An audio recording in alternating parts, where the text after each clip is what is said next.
Dear students, थर education YouTube channel में मैं कृष्ण लाल परमार आपको खुशामदीद कहता हूँ। पिछली वीडियो में हमने खे तक हर्फ पढ़े थे और आज हम खे से आगे पढ़ेंगे।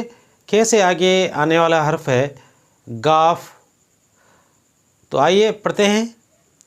गाफ, गडह। गाफ के ऊपर कोई नुक्ता नहीं आता और ये सिंधी और उर्दू में एक जैसा ही हर्फ है और इसकी आवाज़ है ग। गे, गऊँ।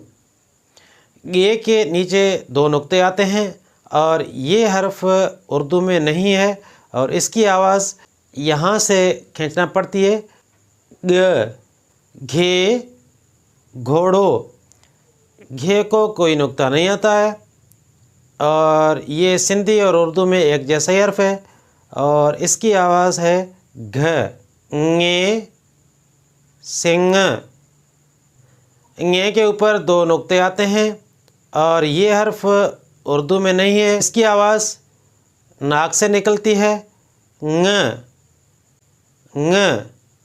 लाम, लकुण। लाम को कोई नुक्ता नहीं आता है और ये सिंधी और उर्दू में एक जैसा ही हर्फ है और इसकी आवाज़ है ल। ज़ुबान को तालों से लगाने से ये आवाज़ बनती है ल। मीम, मस।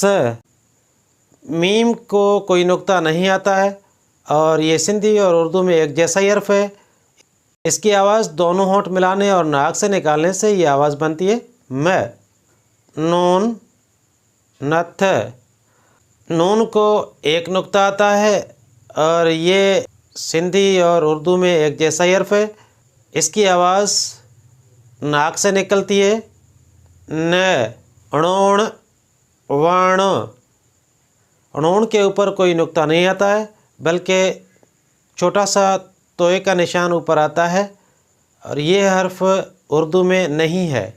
ये आवाज़ ज़ुबान को मोड़ के तालों से लगाने और नाक से निकालने से ये आवाज़ बनती है ण। वाव, वाढो। वाव के ऊपर कोई नुक्ता नहीं आता है और ये सिंधी और उर्दू में एक जैसा ही हर्फ है। वाव की आवाज़ व। हे, हरणी।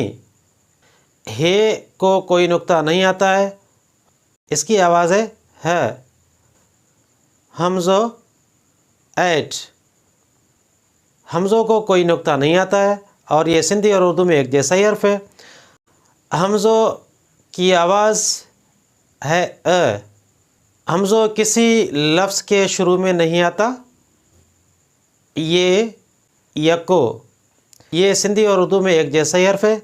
ये को सिंधी में दो नुक्ते नीचे आते हैं जबकि उर्दू में जब ये आखिर में आए तो उसको नुक्ते नहीं आते।